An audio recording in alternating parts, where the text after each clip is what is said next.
किसी ने क्या खूब कहा है, मुझको घेर न ले ये आतिश दुनिया कहीं, मुझ पर अपनी रहमतों का साया कर दे। मुझको घेर न ले ये आतिश दुनिया कहीं, मुझ पर अपनी रहमतों का साया कर दे। ऐ खुदा, मेरी दुआ में इतना असर हो कि मांगू मैं तुझसे कतरा और तू समंदर कर दे। मैं फायर्ड अप राकेश एक बार फिर से आपके साथ पॉजिटिव वाइब्रेशन के साथ। दोस्तों, एक बार की बात है, एक बहुत ही बड़ा शहर था। शहर में एक बहुत ही धनी इंसान रहते थे। उनको एक गजब का शौक था। वह शौक था समुंदर घूमने का। समुंदर घूमने के वास्ते उन्होंने एक बोट खरीदी। सोचा कि छुट्टियों में वह समुंदर घूमने जाएंगे। फिर मार्च महीना आ गया, गर्मी हुई, गर्मी की छुट्टी हो गई। छुट्टी में वो अपनी बोट लेकर समुंदर घूमने के लिए चले गए। घूमते घूमते घूमते वह समुंदर के बीचों बीच पहुंच गए। लेकिन एक दिन समुंदर में तेज तर्रार तूफान आया और उनकी बोट डूब गई। जब बोट डूब रही थी तब उन्होंने लाइफ जैकेट पहन लिया और जैकेट पहन के समुंदर में छलांग लगा दी और तैरते तैरते तैरते वह एक निर्जन टापू पर पहुंच गए। उन्होंने अपनी चारों ओर देखा, बस दूर दूर तक सिर्फ पानी ही पानी दिख रहा था और कुछ नहीं। उसने सोचा कि मैंने अपनी जिंदगी में कभी भी किसी का बुरा नहीं सोचा है, कभी किसी के वास्ते कोई बुरा काम नहीं किया है, फिर भी मेरे साथ ऐसा क्यों हुआ। लेकिन तभी उसके अंतर्मन से आवाज आई कि जिस ईश्वर ने तुम्हें समुद्री तूफान से बचाया है, वही एक न एक दिन कुछ न कुछ रास्ता जरूर तुम्हारे लिए निकालेगा। दिन बीतने लगे। टापू पर उगे पेड़ के फल और पत्ते खाकर वह इंसान अपने दिन बिताने लगा। कुछ दिन पश्चात उसकी हालत बहुत खराब हो गई। दाढ़ी एकदम लंबी लंबी हो गई, बाल एकदम बढ़ गए, कपड़े भी फट गए और इसके साथ उसकी श्रद्धा, उसका विश्वास भी टूटने लगा।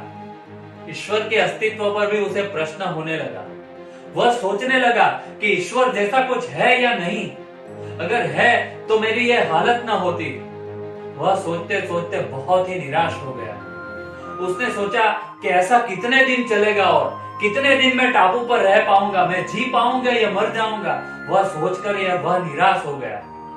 उसने सोचा कि चलो कुछ करते हैं। उसने पेड़ के पत्ते लिए, सूखी डाली ली और अपने लिए एक झोपड़ी बनाने का सोचा। पेड़ की सूखी लकड़ी और पत्तों की मदद से उसने एक बहुत ही बढ़िया झोपड़ी बना ली। वह सोचने लगा कि कम से कम अब मैं बाहर नहीं सोऊंगा, अब तो मुझे अपनी झोपड़ी में सोने को मिलेगा। और तभी अचानक बादल में बहुत ही जोर से बिजली कड़ाके के भड़ाके के साथ गरजी और सीधा उस झोपड़ी पे आ गिरी और बिजली गिरने की वजह से वह झोपड़ी आग की लपेट में आ गई। जलती झोपड़ी को देखकर उसका मनोबल टूट गया। वह मन ही मन ईश्वर को कोसने लगा, तू ईश्वर है या राक्षस? तुझे मुझ पर जरा भी दया नहीं आती, तुझमें दया का भाव भी नहीं है। और वो रोते रोते निराश होकर एक कोने में जाकर बैठ गया। और तभी अचानक एक बोट टापू पर आई। उसमें से दो इंसान उतरे और उस इंसान से मिले और कहे, हम आपको बचाने के लिए आए हैं। अगर आपने अपनी झोपड़ी नहीं जलाई होती तो हमें यह पता ही नहीं चलता कि यहाँ पर कोई फंसा हुआ है। हम आपको बचाने के लिए इस टापू पर आए हैं। तब वह इंसान की आंखों से आंसू की धारा बहने लगी। वह मन ही मन ईश्वर से माफी मांगने लगा कि मुझे क्या पता था कि मुझे बचाने के लिए तुमने मेरी झोपड़ी जलाई थी। हे प्रभु, हे ईश्वर, मुझे माफ कर देना। ये छोटी सी मजेदार कहानी हमें सिखाती है कि जिंदगी में अगर आपको सफल होना है तो कभी भी आशा को मत छोड़िए।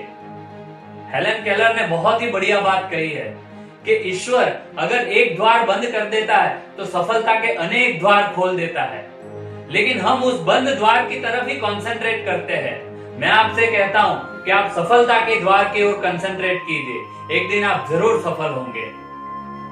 फायर्ड अप राकेश आपसे यही कहता है कि आप सुख के द्वार खटखटाइए, श्रद्धा रखिए, विश्वास रखिए, बाकी जिंदगी बहुत खूबसूरत है। आप बस अपनी सोच बदल दीजिए, जिंदगी अपने आप बदल जाएगी। आप खुश रहे, आबाद रहे। आपका बहुत बहुत धन्यवाद, शुक्रिया।